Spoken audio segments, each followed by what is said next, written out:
Supreme court ने लंबी बहस सुनी थी। उसमें कई ऐसे वकील लोग भी थे जो प्रामाणिक रूप से मोदी सरकार के कई विरोध के केस करते रहते हैं, ये उनका विवेक है। आज सुप्रीम कोर्ट ने अपने रिजर्व जजमेंट को सुनाया है और मैं इसके एक पैराग्राफ को पढ़ना चाहता हूं।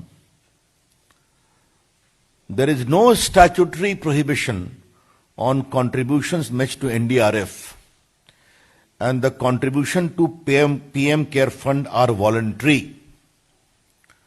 Funds collected by PM Care Fund are entirely different, and these funds are funds of charitable trust. This fund need not be transferred. उन्होंने इसको डिसमिस कर दिया। बाकी जजमेंट विस्तार की बात है, उसमें नहीं जाऊंगा। एक बहुत महत्वपूर्ण बात जानना चाहिए कि पीएम केयर फंड से अब तक 3,100 करोड़ रुपए दिए गए हैं कोरोना की लड़ाई में, जिसमें 2,000 करोड़ सिर्फ वेंटिलेटर के लिए दिए गए। और आज देश को बताते हुए आप समूह के माध्यम से प्रसन्नता होती है कि 50,000 वेंटिलेटर पीएम केयर फंड के द्वारा दिए गए पैसे से उपलब्ध कराए गए हैं, जो आजादी के बाद के आज तक के इतिहास के हाईएस्ट हैं। The 50,000 ventilators provided to take care of emergency needs of corona patients is the highest since independence as far as ventilator provisions are concerned. लगभग 1,000 करोड़ दिए गए हैं राज्यों को जो हमारे प्रवासी मजदूर आए उनकी व्यवस्था करने के लिए, और लगभग 100 करोड़ रुपए दिए गए हैं कोरोना के खिलाफ वैक्सीन के अनुसंधान में मदद के लिए। तो 3,100 करोड़ की बड़ी राशि कोरोना की लड़ाई के लिए दी गई है।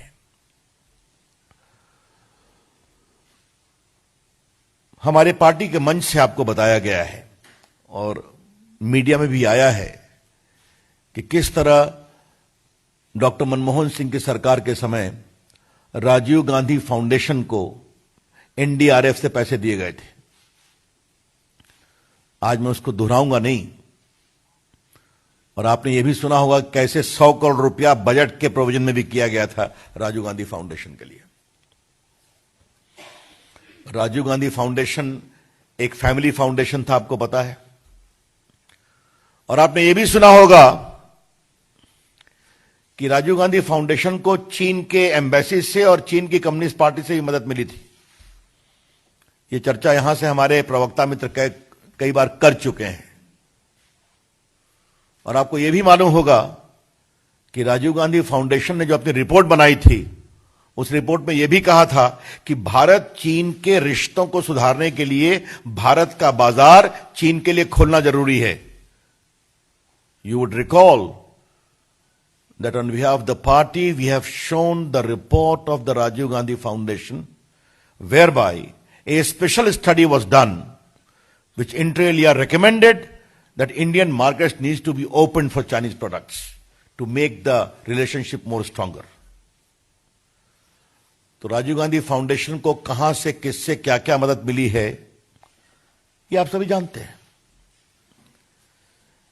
एक बात तो मुझे आपको बताना है जो समझना बहुत जरूरी है कि जो पीएम केयर फंड है ये एक रजिस्टर्ड पब्लिक ट्रस्ट है, रजिस्टर्ड पब्लिक ट्रस्ट। और जो आपके prime minister national relief fund है जिसे कहते हैं पीएमएनआरएफ, ये 1948 में बनाया गया था by an oral observation of the then prime minister. ये पीएमएनआरएफ जो 1948 में बना था, ये जो हमारे रिफ्यूजी आ रहे थे पाकिस्तान से उनकी आवश्यकताओं के लिए, या कोई कभी अर्थक्वेक आ जाए या बाकी आ जाए, इसके लिए था। जबकि ये जो पीएम केयर्स है ये एक रजिस्टर्ड पब्लिक ट्रस्ट है। जिसके प्रधानमंत्री अध्यक्ष हैं, और ये कोविड ऐसी इमरजेंसियों के लिए बनाया गया है। ये बात समझना बहुत जरूरी है। दोनों में बहुत अंतर है। अब मुझे आपको बताते हुए कभी कभी आश्चर्य भी लगता है, मैं नाम तो नहीं लूंगा, कि ये जो पीएमएनआरएफ है, इसके एक कांग्रेस के बहुत सक्रिय सीए जो मंत्री भी थे, थ्रू आउट सीए वही रहे। अब ये भी आप समझ सकते हैं, और इससे अधिक बोलने की आवश्यकता नहीं है। Transparency is writ large in the PM cares fund, both in terms of legal requirement and both in terms of transparent management of funds received on a voluntary basis. इसमें पूरे फंड वॉलंटरी रूप से आते हैं। तो आज हमारी सरकार के 6 साल पूरे हो गए, हम 7वें साल में हैं, और बहुत गर्व के साथ हम कहना चाहते हैं, और पिछले 6 साल से मैं अपनी सरकार में मंत्री हूं, प्रधानमंत्री के निर्देश पर हमारी सरकार ईमानदारी से काम करती है, और अभी तक एक भी भ्रष्टाचार के आरोप लगाने की किसी को तथ्यों के साथ हिम्मत नहीं हुई। अब बाकी कुछ लोग अपना बोलते रहते हैं, तो छोड़िए, उसके बारे में क्या कहना है। नरेंद्र मोदी की सरकार ईमानदारी से काम करती है, इससे जनता का आशीर्वाद मिलता है, और वही ईमानदारी पीएम केयर फंड में भी दिखाई पड़ती है। तो चूंकि ये बहुत दिनों से चल रहा था, कई हाई कोर्ट में केस फाइल करवाए गए पीएम केयर फंड के खिलाफ, सुप्रीम कोर्ट में केस फाइल करवाए गए। इसके पीछे राहुल गांधी की टिप्पणी होती थी, परिवार के लोगों की टिप्पणी होती थी, और बहस करने वाले और पिटिशनर भी वही थे जिनका सरकार से विरोध रहता है। तो आज ये निर्णय आया, तो मुझे लगा कि आपके सामने इसको रखना चाहिए पार्टी की ओर से। इसी से जुड़ा एक दूसरा महत्वपूर्ण विषय, और ये बात हम बड़ी जिम्मेदारी से कहना चाहते हैं, कि कोरोना एक बहुत बड़ा अभिशाप है, भारत ही नहीं दुनिया भर में। इसकी दवा जल्दी आ जाए, हम सब की कोशिश है, दुआ तो है ही है। और जिस तरह से भारत ने प्रधानमंत्री की अगुवाई में कोरोना के खिलाफ जंग लड़ी है, तो जहां लोग एफ्लिक्टेड हुए हैं, तो रिकवरी रेट है 70% प्लस। इस बात को समझा जाए। और कोई भी मृत्यु होती है तो दुर्भाग्यपूर्ण है, लेकिन हमारा जो मृत्यु दर है वो भी तुलनात्मक दृष्टिकोण से बहुत कम है, अगर आप पूरे मृत्यु दर को देखेंगे। राहुल गांधी ने एक पहले दिन से देश की एकता को कमजोर करने की कोशिश की है कोरोना के खिलाफ लड़ाई में। याद करिए, प्रधानमंत्री जी ने कहा था कि देश के doctor, nurses, paramedic staff, ambulance driver, सफाई कर्मचारी, पुलिस, मीडिया, इनके पक्ष में ताली बजाया जाए। याद होगा आपको, हेलीकॉप्टर से फूल बरसाए गए नर्सेज पर, डॉक्टर्स पर।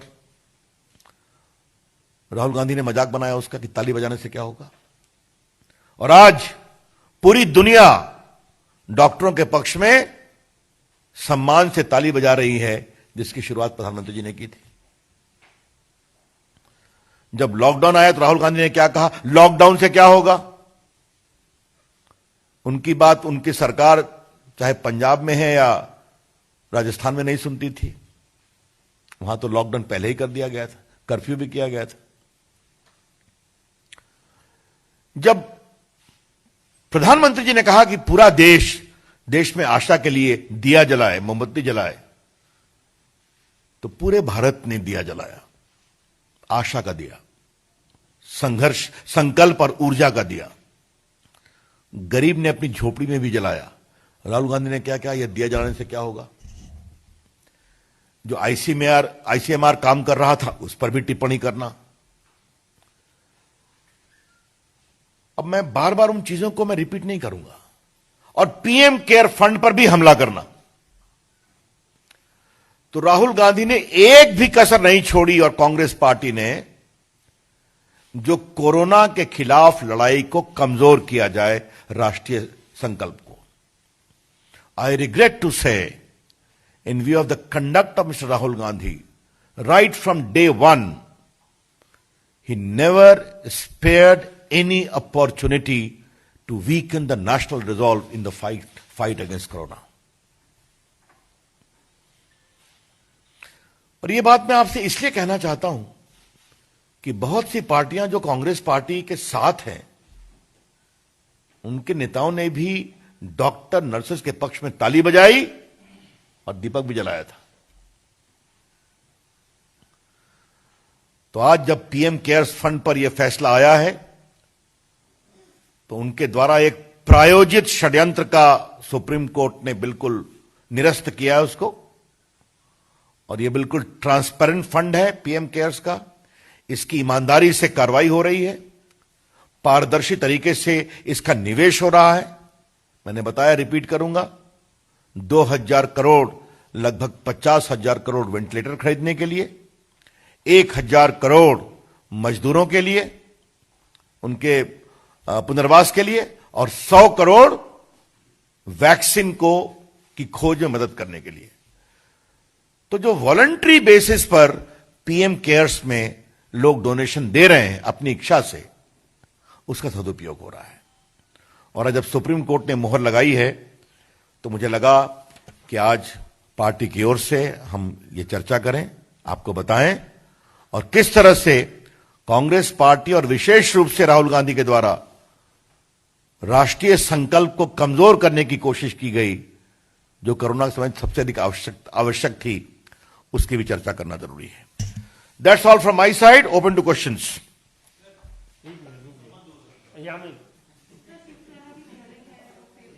चलो, धन्यवाद। राहुल, देखिए, इसके दो विषय। पहला विषय है जो एक वॉल स्ट्रीट जर्नल में चीजें छपी हैं, वो विषय फेसबुक अपना तय करेंगे, ये उनकी पॉलिसी सिस्टम है। कल मैंने राहुल गांधी के ट्वीट का जवाब ट्वीट पर दिया है, जिसको आपने देखा है, आपने चलाया भी है। वो पार्टी की ओर से प्रामाणिक स्टैंड आपके सामने है। जहां तक बाकी सवाल है, पार्टी के आईटी विभाग की ओर से बताया गया किस तरह 700 पेजेस जो बीजेपी के समर्थक के थे उसको हटा दिए गए फेसबुक के उस पर से, आपको मालूम है। तो यह भी एक सच्चाई है। बाकी इसके बारे में पार्टी के वरिष्ठ प्रवक्ता लोग बैठे हैं, आगे आपको बताएंगे। लेकिन मैं आपसे एक बात अवश्य कहूंगा, मैं किसी प्लेटफॉर्म का नाम नहीं लूंगा। अगर प्लेटफॉर्म पब्लिक प्लेटफॉर्म है, तो हर विचार के लोगों को अपनी बात रखने का अधिकार है। If the platform in question is a public platform, then every Indian, regardless of his ideology or commitment, has got the right to convey his or her views on that platform. क्या यह सच्चाई नहीं है कि कुछ लोग समझते हैं कि उस प्लेटफॉर्म पर उनकी मोनोपोली होनी चाहिए, भले ही उनका राजनीतिक वजूद खत्म हो गया हो? It is a hard fact in the country. We need to know that people whose political base has shrunk like anything seek to dominate public discourse on these platforms. That is not right. जहां तक hate वगैरह की बात है, अब यह चर्चा का विषय है और मैं स्टैंडिंग कमेटी पर कुछ बात नहीं कहूंगा, क्योंकि वो पार्लियामेंट्री कमेटी है, उनका अपना तरीका काम करने का है, अपने नियमों के अनुसार वो काम करें। लेकिन अगर हेट स्पीच की बात है, तो आज मैं पार्टी के प्लेटफॉर्म पर बैठा हूं तो दो उदाहरण देना चाहूंगा। सोनिया गांधी ने कहा था अब आर पार की लड़ाई होगी। यह हेट स्पीच है या नहीं? और राहुल गांधी ने दिल्ली में पब्लिक मीटिंग में कहा था कि देश के लोग प्रधानमंत्री को डंडे मारेंगे। यह हेट स्पीच है या नहीं है? It is a textbook case of instigation for violence. ये समझना चाहिए। चर्चा होगी तो देखा जाएगा। That's all from my side. हां, एक मिनट। राहुल गांधी जी ये समझते हैं